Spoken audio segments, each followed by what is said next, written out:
Dear students, good afternoon to all of you. I am Dr. Dinesh Kumar, Principal Scientist from Division of Agronomy, IARI, New Delhi. Today is 1st September 2024 and the time is evening time. So today we are going to discuss phosphorus in plant and soil. As you know that phosphorus, like nitrogen, is also a macronutrient, important nutrient, which is kind of primary nutrient. I think many of you understand the criteria for essentiality of plant nutrient, and based upon certain criteria, there are 17 essential plant nutrients which are needed for plant growth. Without these essential nutrients, no plant can complete its life cycle normally. So what are three criteria, Bipasa? What are the three criteria of essentiality of nutrients? Sir एक बार repeat. Can you tell me three criteria of essentiality of nutrients proposed by Arnan and Stout in Sir, 19... it directly involved in metabolism and deficiency can be supplemented only by supplying those nutrients. Yeah. And no plant can complete life cycle in the absence of a particular nutrient. So what happened actually, scientists have tried to know how many nutrients or how many nutrient elements are essential. In nature, there may be more than 110 elements. And this was in their mind, all elements needed essentially for plant growth. When we analyze ash of the plants or vegetative material, there are about 60 elements in the ash. I think you know the ash. Ash means when you burn the plant material, whatever inorganic material is left, that is your ash. And it contains a variety of elements.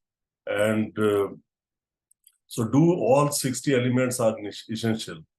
To prove it, they have laid down certain criteria that any nutrient which has to be essential for plant growth should meet all the three criteria that have been told by you.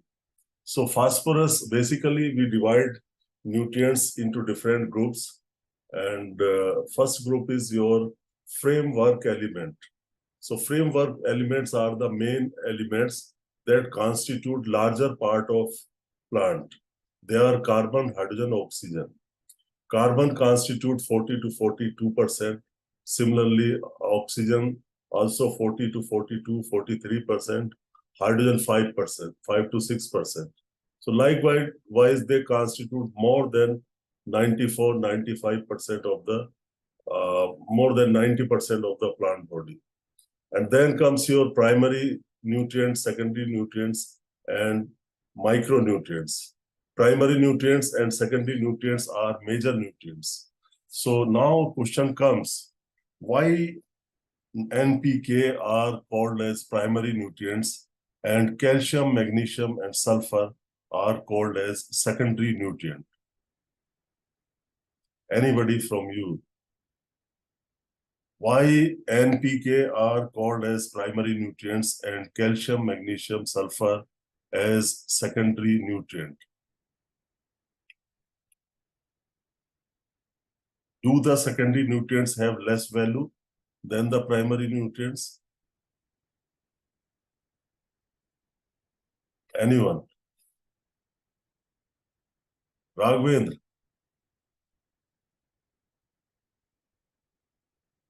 Hello?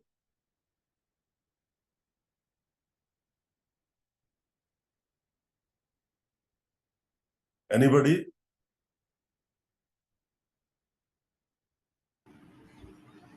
So based on their amount present in plant. Okay, based upon their amount present in plant. This is one reason that primary nutrients are required in larger amount than the secondary nutrients. But exception is there. See, phosphorus. Phosphorus and sulfur are almost removed in similar amounts, and their concentration in plant is also similar, and they fall in the same group. So phosphorus and sulfur in plant systems are quite similar. But still what you said is right, and with the exception of phosphorus and sulfur. So this is one. And second is that the deficiency of these nutrients, nitrogen and phosphorus, was noticed first. And most of the fertilizers were initially made to supply nitrogen and phosphorus. So for a longer time, people considered that these nitrogen, phosphorus, and potassium are very, very important. They are of primary importance. Therefore, let them call as primary nutrients. So now it is clear that phosphorus is a primary nutrient and it is essential for the plant growth. So today we are going to discuss the P status and functions in plant, and to learn the status, forms, and availability of phosphorus in soil. What status here means, what are the contents of phosphorus in soil, and what are the factors that affect the availability. You will also be exposed to the phosphorus cycle in soil or phosphorus cycle in nature. Now some glossary or some terminology. Inositol phosphate. Dear students, you can remember this chemical or this organic molecule which contains phosphorus. This is very, very important, and it is accumulated in the seed. When germination starts, it is broken down into simpler compounds, and it supplies phosphorus during the germination or during the initial growth of the seedling. So inositol phosphate is very, very important compound. It is also found in soil in organic form. So inositol phosphate is a cyclic molecule with 6 hydroxyl groups, forms the hydrophobic head group of membrane inositol phospholipids. If you remember the structure of the cell membrane, so there you find such kind of lipids in the cell membrane. Inositol phosphates are intracellular second messenger in eukaryotic cells. So they play a variety of roles in the plant cell or at cellular level, and they are also important for supplying phosphorus to the plants. You will see later how they are important. Phosphate potential. It is the chemical potential of soil that indicates the availability of phosphorus in the soil. Means what quantity of phosphorus can be supplied to the plant. That is your phosphate potential. This is a soil property. Phosphate fixation. When the soluble phosphate is converted into insoluble phosphate, it is called as phosphate fixation or phosphorus fixation. Now, phosphorus pentoxide. Do you know the color of the phosphorus element?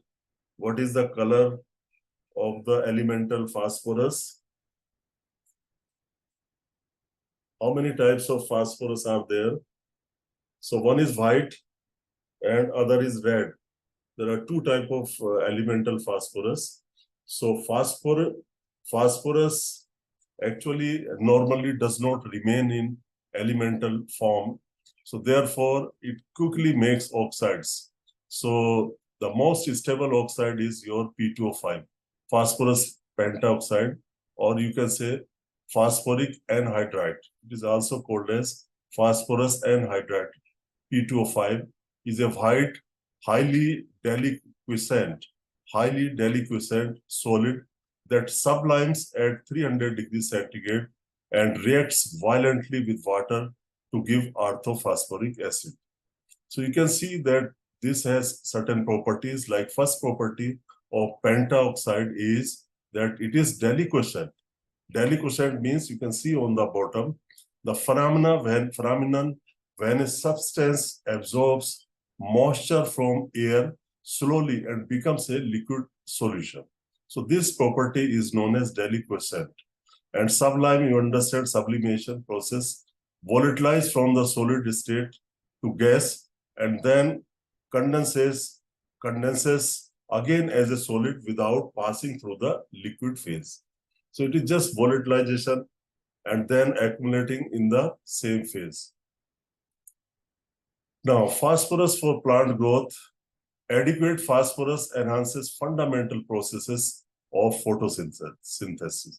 So it is important for photosynthesis, for flowering, fruiting, including seed production and maturation. Necessary in large amounts for cell division and growth in meristematic tissues. So it is necessary, and as you know that it is constituent of DNA, RNA, phosphate bonds are there. It is part of ATP, ADP. The energy bonds are there, NADPH, NADP. So it is really involved in a lot of physiological functions in the plant. Root growth, particularly development of lateral roots and fiber rootlets, is also encouraged. And good supply is essential for efficient biological nitrogen fixation, resulting in growth and protein content of legumes. It is necessary for formation of oils, sugars, starches, etc. And for transformation of solar energy into chemical energy, proper plant maturation, and it is also responsible for stresses like potassium. Helps in rapid growth, encourages blooming. Blooming means flowering and root growth. Often comes from fertilizer, bone meal, and rock phosphate. Now, it was a very general role of phosphorus in plants, but now see what are the specific role of phosphorus in cereal crops. So it is, as it is essential constituent of ATP, ADP, nucleotides, nucleic acids, and phospholipids. Involved in energy storage and transfer and membrane integrity. Promotes tilling, root development, early flowering, and ripening. Increases stool strength and disease resistance. Like phosphorus, like potassium, phosphorus gives the strength. Or overall, you can see it gives strength against the abiotic and biotic stresses. Now, what are the phosphorus deficiency symptoms? Darker green coloration than normal with reddish purple cast, stunted plant growth, and delay in plant development. So these are 2-3 important points which are related to deficiency symptoms. So, if you apply excess nitrogen, then also there will be green color or dark green color in the plants due to excess nitrogen. So, and when the deficiency of phosphorus is there, then also you will have darker green coloration. Then how to make a difference in these two deficiencies? It is only by discoloration. Discoloration of dark green plant parts or leaves happen in case of phosphorus deficiency, means darker green color with purple or reddish tinges or kind of spotting of purple color in case of phosphorus deficiency. In wheat, stunted growth, poor tilling, and delayed maturity. So maturity is delayed due to phosphorus deficiency. However, in case of nitrogen deficiency, the maturity is hastened. It comes early. So now, stunted growth of rice plants with reduced tilling. In rice or many cereals, tilling cereals, you get reduction in tilling. Leaves, particularly older ones, are narrow, short, very erect, and dark green. So as you know that phosphorus is quite mobile, like nitrogen, potassium. It is quite mobile in the plant system. Therefore, the deficiency symptom of phosphorus appear on the older leaves. So because it can be easily retranslocated from the older leaves to the younger leaves, being mobile. Stems are thin and plant development is reduced.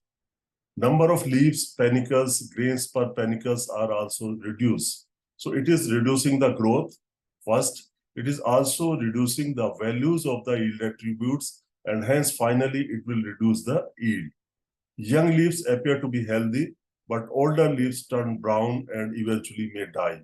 Death of older leaves can occur in case of severe deficiency in cereal crops. And as already discussed, red and purple colors may develop in leaves or on the leaves, especially when variety has a tendency to produce anthocyanin pigment. So this purple discoloration is actually accumulation of certain anthocyanin pigments. Delayed maturities in cereal. In severe phosphorus deficiency, plants may not flower at all. This flowering is adversely affected. Increased number of empty grains in panicus. In severe deficiency, grain formation may not occur.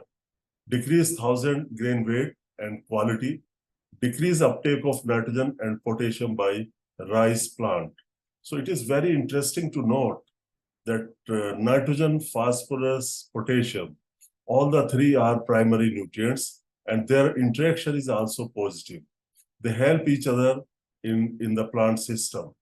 Means they are positive, having kind of positive interaction. Now you see this is permanent crop leaves, particularly older leaves, and you can see the deficiency symptoms. The purple discoloration on the leaves can happen. You can see these margins, and this is a deficiency symptom of phosphorus in pulp millet. In wheat, you can see deficiency symptom on the right side. It is tilling, which is adversely affected. And now also the height, both growth and tilling is affected due to phosphorus deficiency in rice. Now, what will happen if you put phosphorus in excess in soil? By mistake or by intention, you put more phosphorus in soil, then it can cause certain micronutrient deficiencies, particularly iron or zinc. You might be knowing that under many situations, this iron, this phosphorus and zinc have antagonistic reactions. Now, occurrence of phosphorus deficiency, under what situations, under what climatic or soil conditions, one can experience the deficiency of phosphorus. So it is major growth limiting factor in acid upland soils where fixation capacity is high, where phosphorus fixation capacity is high. In upland soils, mainly. Soil particularly prone to phosphorus deficiency are in coarse texture soils containing a small amount of organic matter and small phosphorus reserves are there. So in sandy soil, one can experience phosphorus deficiency, and also in highly weathered clay soil, acid upland soil with high phosphorus fixation capacity, particularly in alti soils and oxy soils. In calcareous soils, saline soil, and sodic soils also, we can have phosphorus deficiency. Acid sulfate soils, active aluminum and iron result in the formation of insoluble phosphorus compounds at low pH. So you might be knowing that acid sulfate soils have very low pH. And at very low pH, aluminum and iron activity is very high. So therefore, phosphorus fixation can happen with aluminum and iron. So aluminum and iron phosphate can be precipitated, and phosphorus deficiency can be there under very acidic conditions. Soils having intensive cropping without using adequate phosphorus. So you might be knowing you are growing 2-3 different crops, intensive cropping, and you are not replenishing the same quantity of phosphorus back to the soil. Then you will find deficiency. Now, what are the causes of phosphorus deficiency? First cause is low inherent capacity of soil to supply phosphorus. Soil as such is having very low in phosphorus, and its capacity is also low, as was the case of coarse texture soils, sandy soils. They have low inherent capacity to supply phosphorus. Inadequate use of phosphatic fertilizer and organic matter. So if you are harvesting many crops in a year, particularly cereals, so a lot of phosphorus is removed from the soil, and also you are not adding sufficient organic matter, then also you can experience deficiency of phosphorus in soil. As you might be knowing that organic matter also contains phosphorus. You have seen compounds like inositol phosphate or phospholipids, or even certain proteins also have phosphorus. So organic matter contains significant quantities of phosphorus in certain soils. So low efficiency of applied phosphorus fertilizer used due to high P fixation capacity or losses by soil erosion. Another situation for phosphorus deficiency is that the efficiency of phosphatic fertilizer is also low, or the fixation capacity, phosphorus fixation capacity of the soil is high. High can be particularly in too acidic or too alkaline soils. You can have very high phosphorus fixation capacity. Also, nature of fertilizer. If a farmer is adding dicalcium phosphate, tricalcium phosphate, or rock phosphate, then naturally their solubility is low. The phosphate solubility is really low in those fertilizer. So you cannot expect good supply of phosphorus. But water-soluble phosphatic fertilizer are the good source compared to citrate-soluble or citrate-insoluble fertilizers. Also, phosphorus can be lost by erosion, soil erosion. This is an important mechanism to lose phosphorus from the soil. Do you expect any leaching of phosphorus from the soil? Vipasha?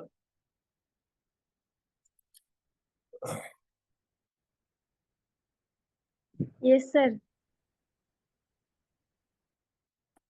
Yes, sir. Do you think that it could be a significant way to lose phosphorus? I think it is very insignificant loss. Hardly any phosphate leaching happens, because what happens whenever you apply phosphorus to the soil, if it is soluble, it is in available sir form. Phosphorus loss तो erosion से होती है ना mainly. Phosphorus loss किससे होता है? Erosion से भी तो होता है ना ma'am. Erosion, yes, erosion is there. Soil erosion is there. I wish to say that phosphorus losses by leaching are insignificant. They are not very significant losses of phosphorus in the form as leaching. Because what happens, the concentration of phosphorus in soil solution is very, very small. And whatever phosphorus is there in available form, it is immediately taken up by the plants. And also, the large proportion of phosphorus, when you add water-soluble phosphorus, are converted into insoluble forms. They are easily, very quickly precipitated. So very little phosphorus is available for leaching. But soil erosion is the main loss mechanism of phosphorus. It is either by plant uptake or by soil erosion. There are no other way of losing phosphorus from the soil. Like in case of nitrogen, one can lose it by volatilization also, by leaching also. Similarly, in case of sulfur, leaching is there for sulfate.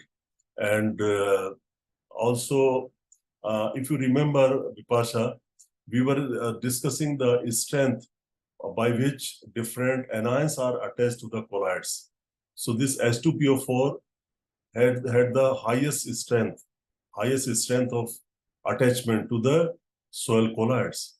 So therefore, means the losses by leaching are almost non-existent or very small. Okay, sir. Yeah. But immobilization in calcium. Yes. Fixation कैसे होता है? Sir higher pH पे fixation कैसे होता है? Higher pH पे what happens at higher pH, there is deficiency of hydrogen and it fixes with calcium. It fixes with calcium, it precipitates as tricalcium phosphate, and then it can go to octacalcium phosphate, and finally it can be converted into apatite. So apatite is a mineral actually, so it can be converted up to apatite. So what happens? The calcium is to phosphorus ratio increases. Any mineral, any material, if you increase the ratio of calcium to phosphorus, more calcium, less phosphorus, then solubility or availability of phosphorus is very low. For example, you have monocalcium phosphate. Mono means one calcium and one phosphate. Then you have dicalcium phosphate, tricalcium phosphate, And then you go on having more calcium, octocalcium phosphate. In apatite, you have 10 calcium. So when in alkaline condition, it gets fixed with calcium. Because under alkaline condition, you get more calcium. In acidic condition, acidic soils, the calcium availability or magnesium availability is very low by nature, because acidic soils have been developed in areas of high rainfall, where such kind of salts have been leached down, and you get more acidity. This saline soil, this alkaline soil are mostly in arid or semi-arid areas where there was less rainfall. So under those conditions in alkaline pH, you have higher levels of calcium. So as the level of calcium are high, if you increase the pH, the calcium level will also increase. Then the fixation of phosphorus is very high. First, it will be converted to monocalcium phosphate. In monocalcium phosphate, you mostly have soluble phosphorus. And then dicalcium, tricalcium, octocalcium, and apatite. Under acidic pH, it gets fixed with aluminum and iron. Is it okay, Suraj? Yes, sir. Yeah, you can ask. You can have cross question also. So P mobilization in calcium phosphate due to excessive liming. So what happens, sometimes people can go for excess liming also, and which can cause P immobilization in alkaline soil. So this lime can be added in acid soils, but by mistake, if it is added, you get on adding more and more calcium to the soil, then it will increase phosphorus fixation. Then crop establishment method also affects the phosphorus availability or phosphorus deficiency. So P deficiency is more likely to be in direct seeded rice. Anybody can you tell me why phosphorus deficiency is more in direct seeded rice than in transplanted rice?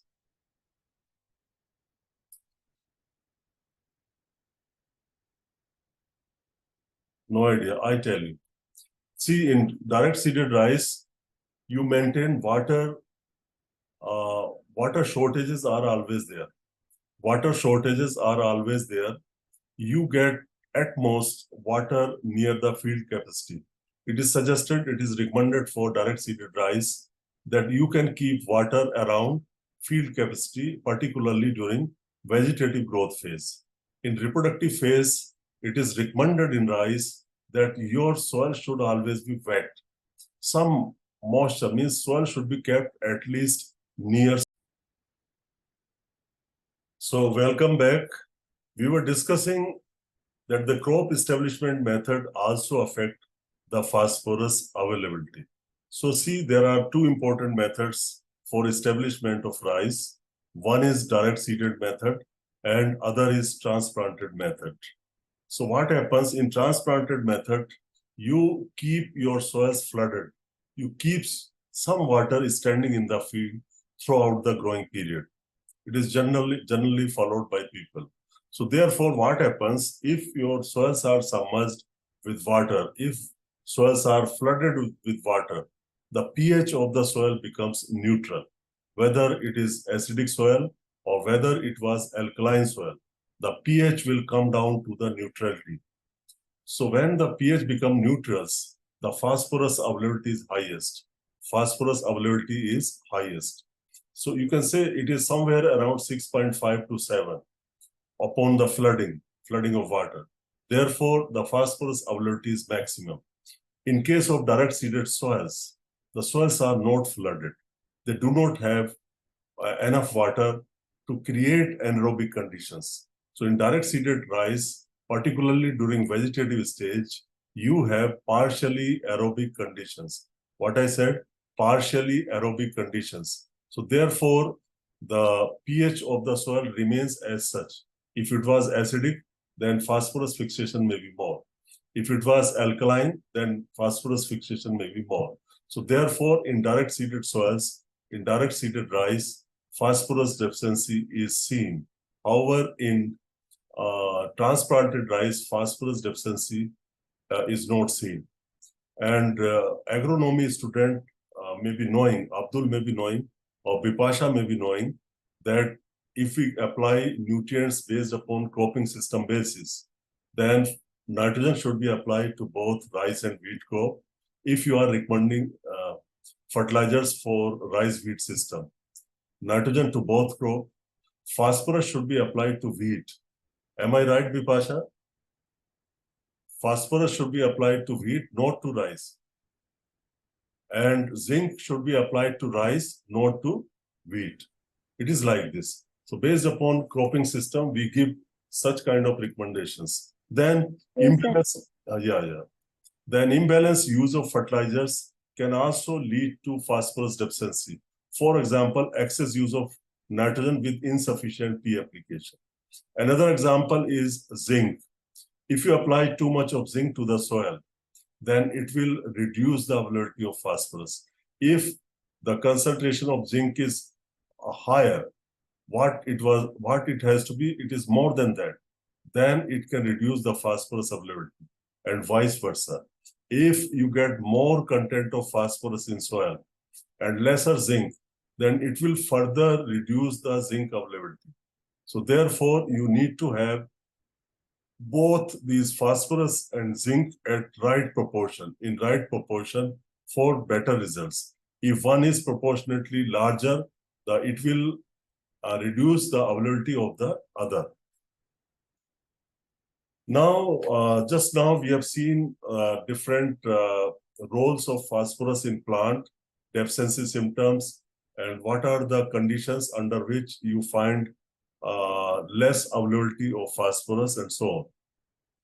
Now we switch over to phosphorus problems in soil fertility or phosphorus in soil.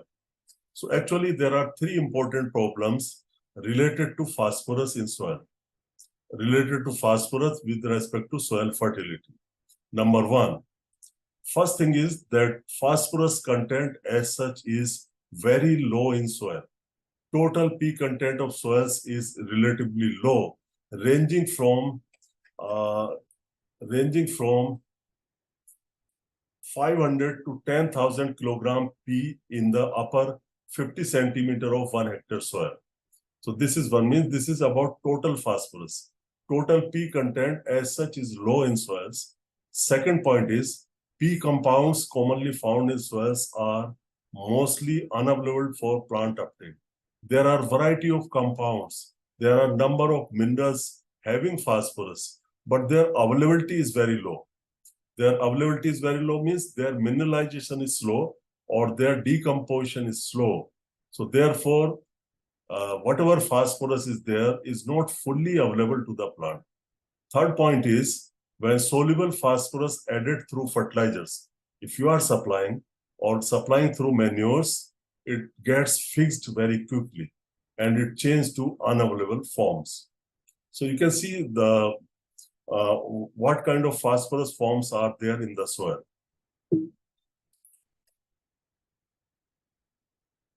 So phosphorus in soils, total P in soil is generally less than total N or K, major nutrients. So it is less than nitrogen, less than total K in soil.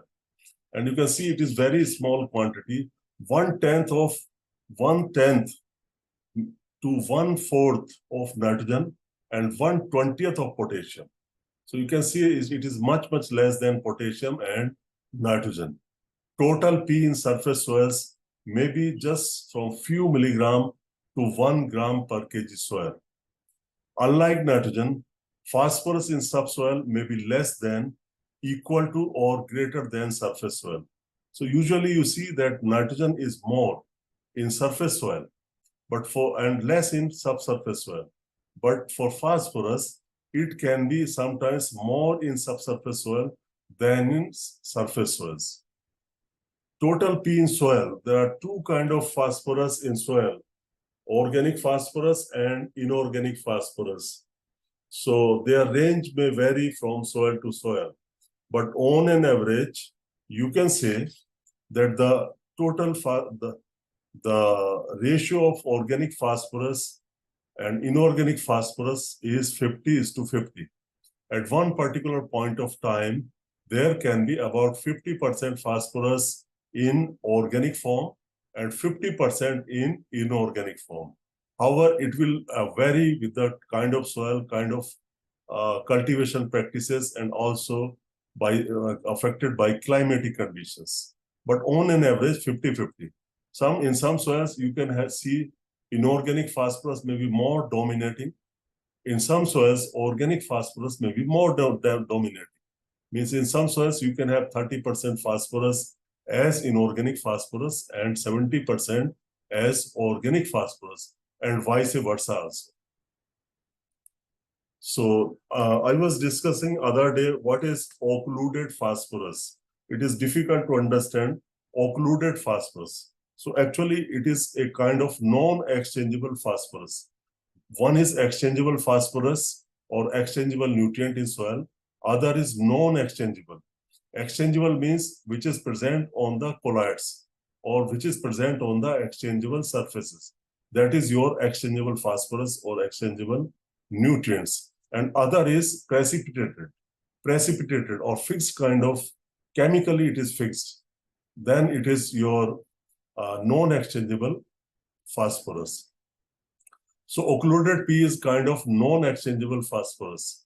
So if iron or aluminum hydroxide are precipitated on the surface of iron and aluminum phosphate, the phosphate becomes occluded, means very, very less available. Occluded means occluded secondary inorganic phosphate. Here you can try to understand.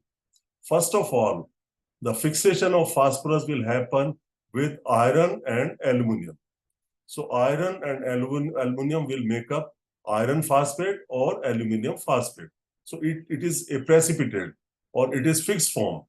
But this form, iron phosphate and aluminum phosphate, are further coated by iron and aluminum hydroxide. Means they are further enclosed.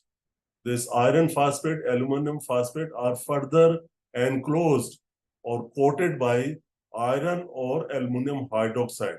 Then its solubility is very, very small. This kind of phosphorus is called as occluded phosphorus. It is actually seasoned, seasoned. This is seasoned phosphorus, means over time its solubility will further decrease. So this is your occluded phosphorus.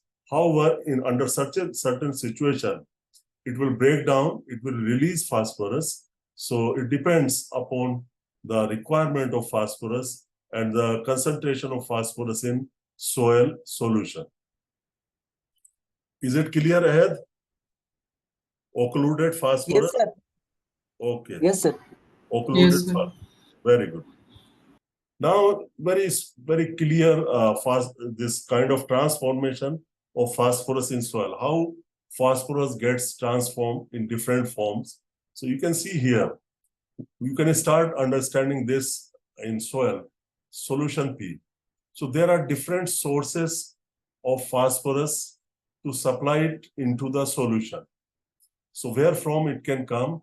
It can come from labile adsorbed phosphorus. Labile adsorbed phosphorus. It can come from here. And other could be labile organic phosphorus. So labile is actually easily available phosphorus. So there can be certain forms of organic phosphorus which are labile. They can supply phosphorus into the soil solution.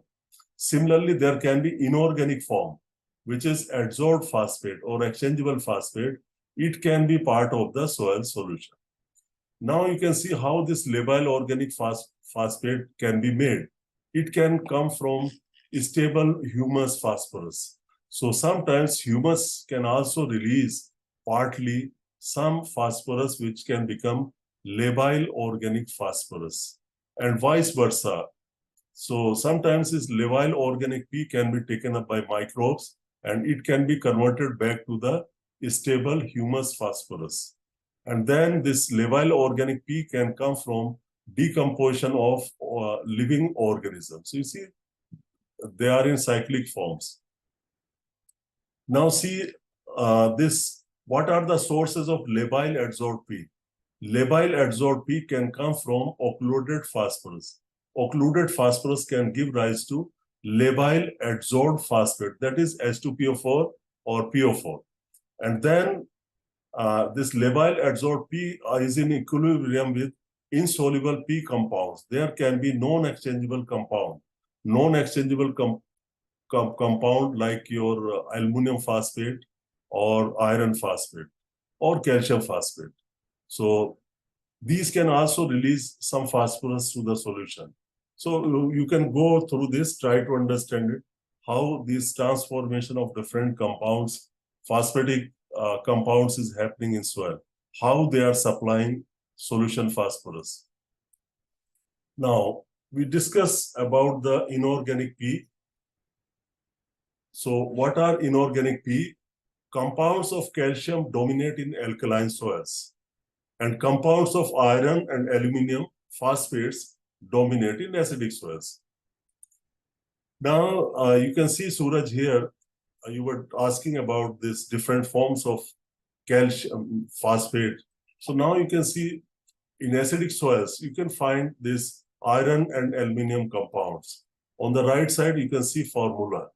So stringite is your FePO4, iron phosphate 2s2O. Variscite, these are two forms. Variscite is related to AlPO4 and 2s2O. Now, this is under acidic conditions. Now see calcium compounds. This is mostly under alkaline conditions. So, and if you go from top to down, the solubility increases. If you go from bottom up, the solubility of phosphatic compounds decreases. So now you can see the first one is fluorapatite. So you might be knowing these are actually rock phosphates. The rock phosphate contains apatite form of phosphorus, which is a mineral, primary mineral, you can say. So fluorapatite because it contains fluoride. So you can see formula 3Ca3PO4 twice CaF2. So now you can count there are 10 calcium. There are 10 calcium and 2 fluorine and 2 phosphates. You can see here. So because of fluoride, it is called as fluorapatite. And these apatites are also used to manufacture all phosphatic fertilizer in the world. All phosphatic fertilizer are made in the world from rock phosphate. You can call it phosphate rock also.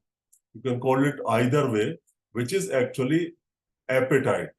And there are a variety of apatites. Some apatites may contain calcium carbonate. In place of calcium fluoride, they can contain calcium carbonate. Then they are called as carbonate apatite. Hydroxyapatite, it contains CaOS2, calcium hydroxide. Then this is hydroxyapatite, 3Ca3PO4 twice CaOS2. So now you can see the solubility is increasing. Then oxyapatite. Oxy contains calcium oxide. And then tricalcium phosphate. Tricalcium phosphate, it is Ca3PO4 twice. And these minerals are also found in soil because your soluble phosphate can be converted into insoluble phosphate. So these are actually insoluble forms of phosphorus, which are mineral forms. And then in compounds like tricalcium phosphate, Ca3PO4 twice. Then octacalcium phosphate, Ca8H2PO4 6 and 5S2. This is your octacalcium phosphate. Then dicalcium phosphate, CaHPO4 2S2O. Then monocalcium phosphate, CaH2PO4 twice S2O. And magnesium compounds are also there, like Is2-White, NH4 MgPO4 6S2. So inorganic phosphorus containing compounds important for soils. In each group, the compounds are listed in order of increasing solubility. So from this, we can say that monocalcium phosphate is most soluble and in calcium compounds, and fluorapatite is least soluble. Now, you've seen different forms of inorganic phosphate in soil. Now see organic forms, different organic forms. So organic P compounds in plant are sources are plant residues, manures, and microbial tissues. These are the sources of organic phosphorus. Soils low in organic matter may have only 3% of their total P as organic P.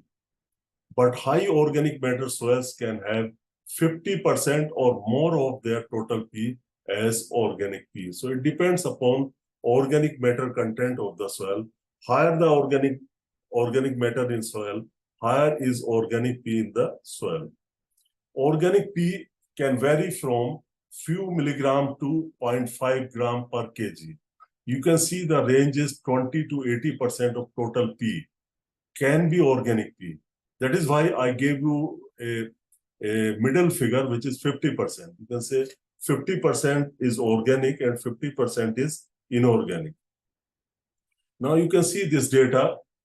What are different forms of organic phosphorus in soil? You should remember these three forms are very, very important of organic phosphorus in soil. They are in organic matter. So you see inositol phosphate, the most important form of phosphorus in soil, organic phosphorus in soil, inositol phosphate. The amount can be 1.4 to 356 milligram per kg soil. The percentage can be 0.3 to 62% of total P can be organic P. Then nucleic acid can be 0.1 to 97 milligram per kg, and maybe percentage of total organic P 0.1 to 65%. And then phospholipids 0.4 to 17 milligram per kg, and they can be 0.03 to 5.4. So you need not to bother about the concentration or content, but you should be bothered about the names. That these are the three forms of organic phosphorus. The names are inositol phosphate, nucleic acids, and phospholipids. Most of the organic phosphorus in soil is in these three forms. Now, what are the factors that will affect the organic phosphorus content in soil? Means factors that will increase the organic phosphorus content or factors that will decrease the organic phosphorus content in soil. So first one is climate. So generally, how can you explain all these points? The factor that will affect the production of organic matter will also affect the phosphorus. Means factors that favor higher organic matter production in soil or higher organic matter addition in soil will result in more organic phosphorus. So for example, climate, vegetation, soil texture. Naturally, in light texture soils, you have low organic matter, hence the phosphorus may be low. Land use pattern means what kind of land, how you are using it. Is it for you are continuously cultivating it, or is it grassland? Is it forest land? What kind of land use is there? Is it barren land? So it will also decide the amount of organic matter. Fertilizer practices, if you are adding all the nutrients in adequate amounts, which will lead to the increased biomass, increased root production, and so on. And drainage practices. So drainage practices actually, if you get anaerobic conditions because of waterlogging, then it can increase organic matter, hence it can also increase the organic phosphorus content. So these are the factors that affect the amount of organic phosphorus in soil. Now see classification of phosphorus compound in soils, three major groups. Kindly, I seek your attention. So these are the three important forms of phosphorus so far availability is concerned.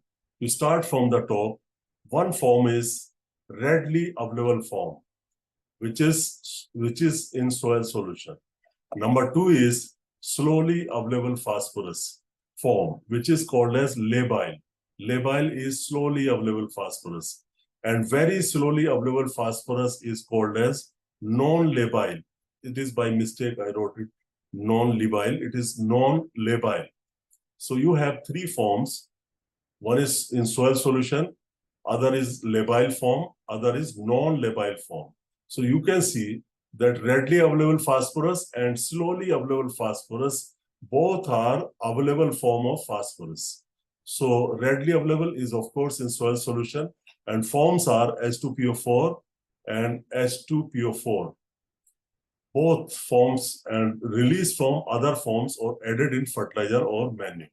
So they can be coming from fertilizers or manure, and they can be coming from other sources of phosphorus or other forms of phosphorus in soil. Like this readily available P can come from labile P or slowly available P.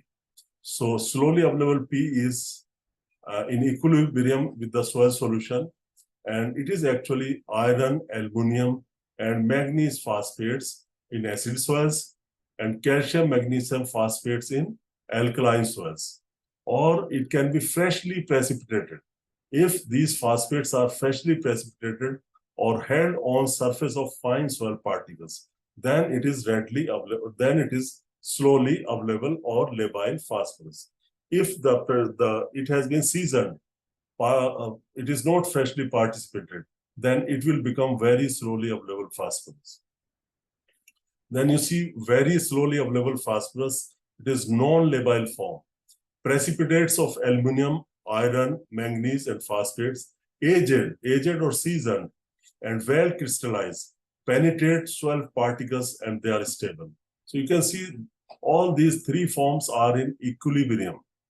Here I understand that you understand the meaning. Equilibrium means if there is shortage of slowly available P or labile P, then this very slowly available P can release some phosphorus into it, or phosphorus can come from soil solution to the slowly available phosphorus.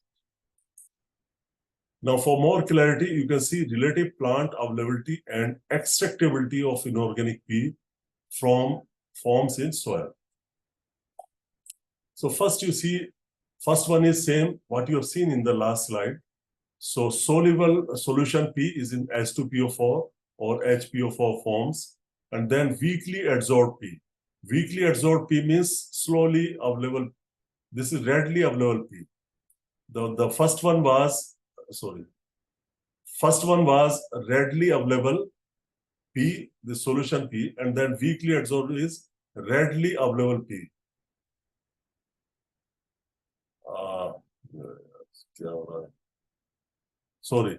The solution P is readily available P in H2PO4, HPO4 form, and this is weakly adsorbed P is slowly available P.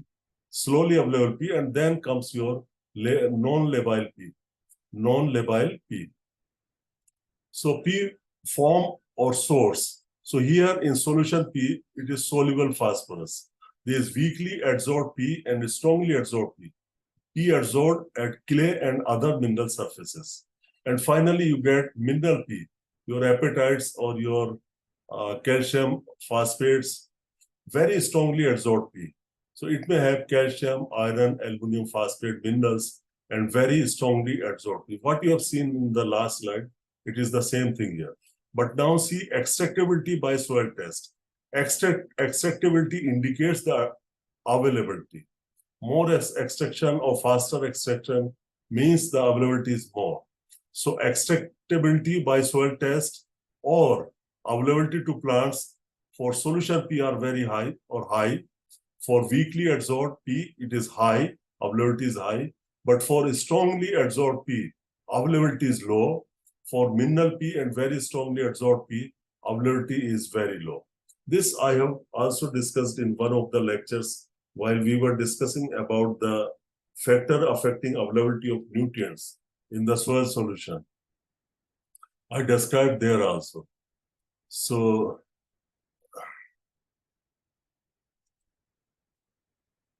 now you see P cycle in plant soil system by Johnson et al. 2001. So same kind of P cycle you have already seen from soil solution. So let us see there are different sources of phosphorus to soil solution. Water soluble nutrients in manure and fertilizer, they can directly go into the soil solution. It is in equilibrium with readily available pool, less readily available pool, and very slowly available pool. It can go for plant uptake, crop uptake, and removed in harvested produce. Under certain cases, there can be little loss in the drainage or smaller leaching As I told you, this is very insignificant way. Now see, depletion, it is same. So I advise you to go through this picture in Brady book. This is from Nature and Properties of Soil, page 671. So if you want to learn more on phosphorus cycle in soil, so you can see this picture at page number 671. So here everything about reactions, mobilization, mineralization, and what are different forms and how it cycles in the soil, all are completed in the one picture. So you can see two blue color groups on the right side, on the left side. So left side, it is showing you cycling of inorganic phosphorus forms. You can see the same color, inorganic phosphorus forms. On the right side, blue boxes, you are seeing organic forms of phosphorus, how they are getting. So let us check organic forms. In the center, you got soil solution. I think you know the art of interpretation of picture. If you are given a picture or table or data, you need to develop art for comprehend it or to go for interpretation. You should try this. So here you are interpreting this picture. So you can start from anywhere. You can start from soil solution. So from soil solution, it can be immobilized. We are taking reverse gear. So from soil solution, it can be immobilized and by the soil organism. They can take up for their growth and then they can break down. They can break down to give soluble organic phosphorus. Soluble organic phosphorus. I discussed with you soluble organic nitrogen. To MSc students in agronomy, I have told you what is soluble organic nitrogen, SON and DON, dissolved organic nitrogen. Similarly, you have soluble organic phosphorus, which can be taken up by plants in organic form. This is not in ionic form. This is in organic form and maybe in form of amino acids or phospholipids or fatty acids, but it is taken up directly by the plant. It is taken up, you can see this arrow, dotted arrow. So it can go there. And then the soluble organic phosphorus can make or can bond with organic P, insoluble ester. So this can make complex organic forms, complex organic form of phosphorus.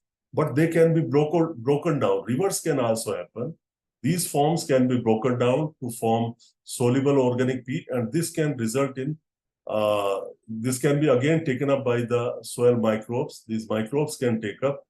The microbes, remember, these microbes can take up both forms of phosphorus, inorganic as well as organic phosphorus. They can absorb H2PO4, HPO4, and they can also absorb soluble organic P. So these soil organisms can absorb soluble organic P, and then they can die. They can die on their death. It can be mineralized. You see, mineralization. So likewise, you can try to interpret this inorganic phosphorus. You got soil solution. From soil solution, it is in equilibrium with readily soluble phosphorus, like calcium phosphate, or it can be iron phosphate or aluminum phosphate. And then it can go to another form, which is very slowly soluble phosphorus peak minerals, or maybe occluded phosphorus. And then you see what is happening to other forms of phosphorus. Phosphorus sorbed in clay and iron aluminum oxide surfaces. So this is fixed phosphorus. Fixed phosphorus. From fixed phosphorus, the iron and aluminum hydroxide can precipitate on this, and occluded phosphorus can be made. P occluded in iron and aluminum minerals, extremely insoluble, this occluded phosphorus. But under certain conditions, it can get decomposed or chemically, and then it can come to this form, and again it can come to soil solution. So please try to understand these kind of cycles, phosphorus cycle. It is very simple, looking some complicated, but you can try to learn it.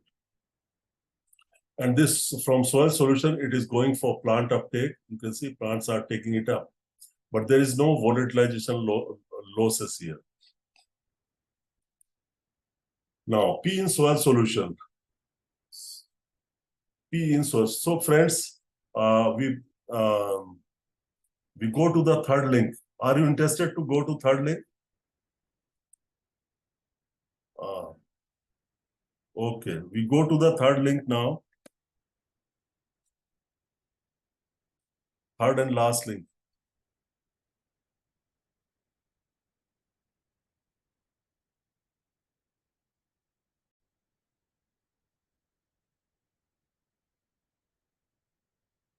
So we have just finished this cycle, phosphorus cycle in soil.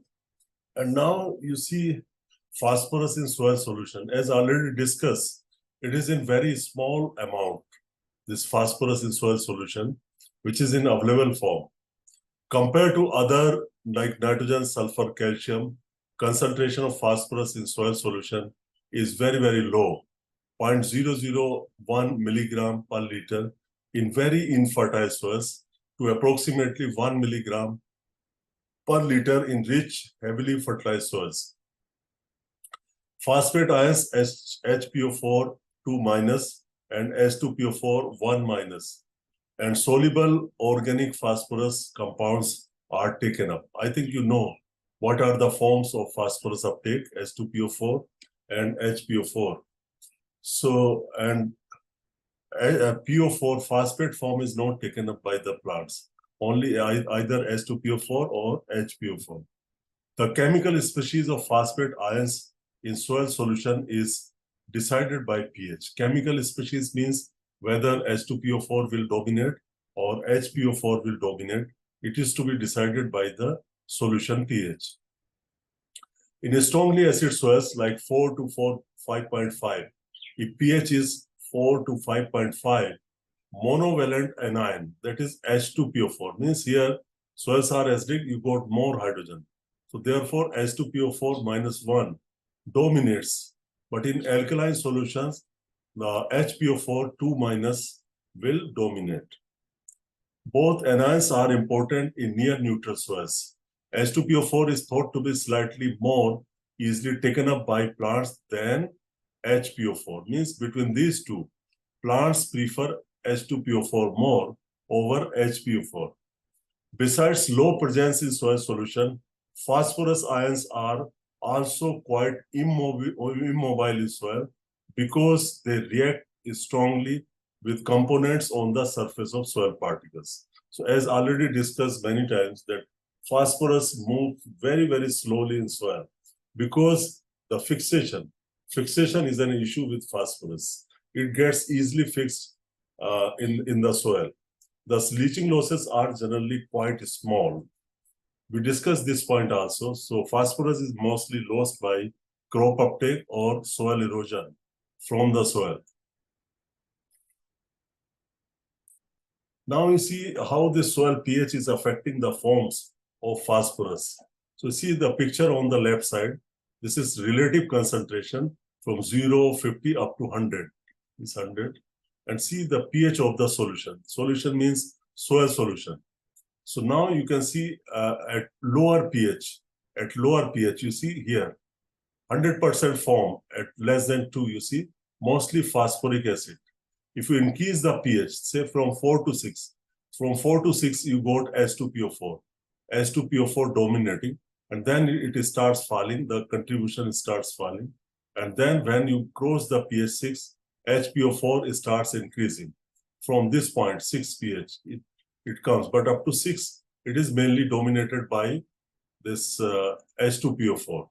And then when your pH becomes alkaline, say around 8, you see this contribution of H2PO4 is minimal, and now your HPO4 is increasing.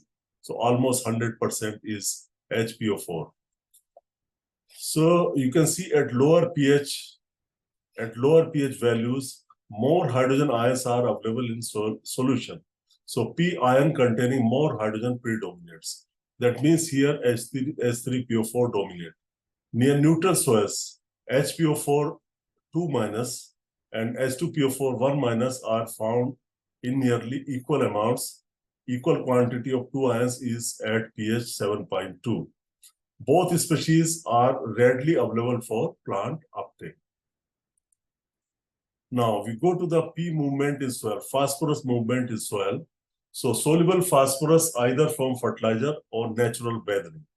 So you have already seen that what are the sources of phosphorus in the soil solution. But the soluble form can react with the clay, iron, and aluminum compounds in the soil and is converted readily to less available forms by P fixation.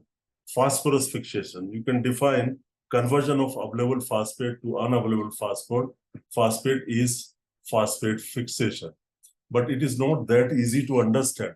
Explanation is easy, but defining it is a bit difficult. Now, because of these fixation processes, phosphorus moves very little in most soils. The movement of phosphorus is less than 1 inch in most soils. Thus, little soil phosphorus is lost by leaching. This fixed residual phosphorus remains in rooting zone and will be slowly available to the succeeding crops. So you might be knowing that phosphorus also has residual effect. Means the whatever phosphorus is added to the crop in the first season, it can be taken up by say 20 to 30%. Phosphorus can be taken up by the first crop, and the remaining can be used by succeeding crops. A crop seldom absorb more than 20% of fertilizer phosphorus during first cropping season after application. So at most means seldom absorb, say 20-25% you can say is absorbed by crops in the first season. Soil erosion and crop removal are the significant ways of soil phosphorus loss. It stays close to its place of origin. Wherever you have applied, it will remain there. It is the laziest element in primary, so far major nutrients are concerned. Nearly all phosphorus in soil moves by diffusion. You already know it. Diffusion depends on soil moisture.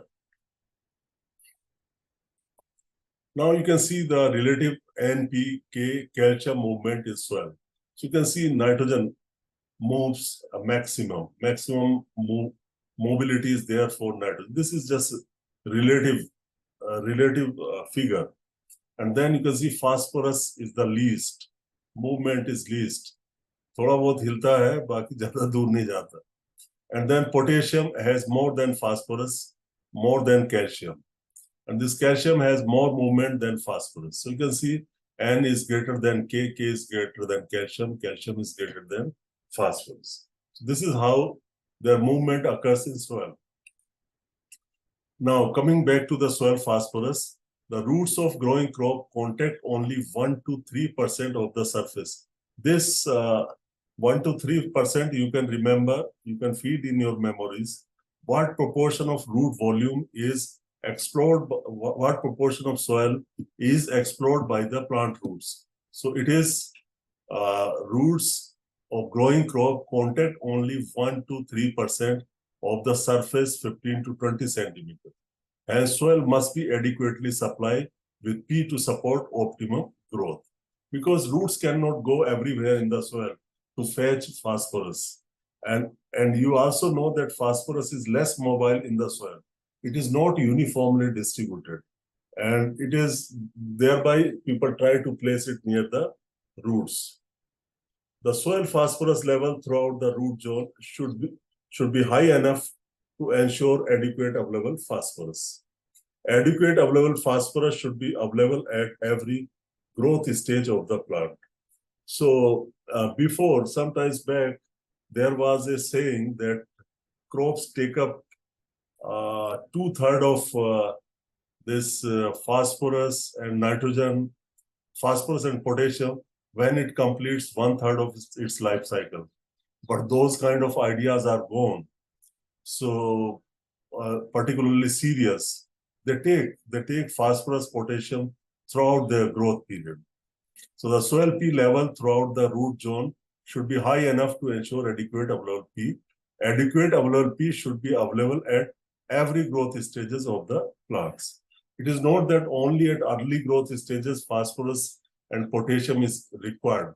Even after flowering, there may be adequate requirement of phosphorus and potassium by the crops.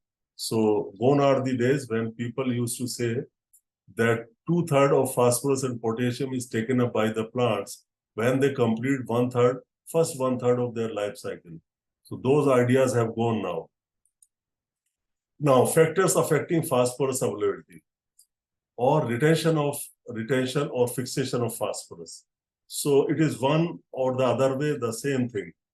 You can say factor affecting P availability means there may be deficiency of phosphorus, but how I can improve by manipulating the factors. This is one way. Other way is factors affecting retention of phosphorus in soil or availability of phosphorus in soil. So these are the factors: soil pH, amount and type of clay, time and source of application, soil aeration, compaction, soil moisture and temperature, phosphorus status of soil, type of crop, other nutrients, amount and decomposition of soil organic matter, activities of soil microorganism. So overall, you can divide all these factors into 4 so that you can easily remember, like climate. Climate can affect your phosphorus retention in soil or availability in soil. Crop factors means particularly root growth or efficiency of root system. Then soil factors, you understand what are soil factors, and fertilizer factors will also. So overall, there are a number of factors that affect availability of phosphorus in soil. And my dear students, I tell you, this is very, very important topic in soil fertility. Factors affecting availability of phosphorus. In your competitive exam, here and there, if some questions are there from fertility, they may also include this question. So this part is very, very important. And I will continue tomorrow in your class at 12 noon. These factors affecting P availability. Now I wish to end the class. But before we end the class, if you have any question, any point of discussion, you are welcome.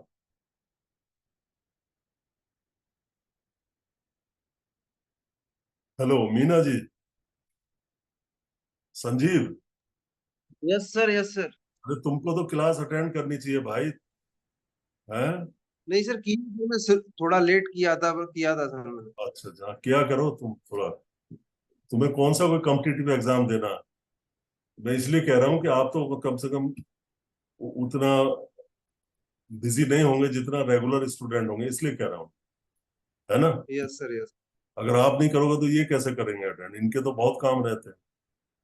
ये तो अभी बहुत भाग दौड़ करते हैं, form भी भरते हैं, ये करते हैं, वो करते हैं. एनीवेज, थोड़ा वीडियो खोलो और अटेंडेंस अब्दुल ले लेना. Abdul, yes sir. Please attendance ले लो ओके सर. और इसको मुझे भेज देना दोस्त. हाँ सर.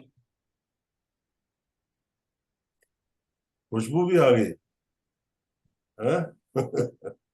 कोई बात नहीं, कल 12 बजे क्लास में मिलेंगे.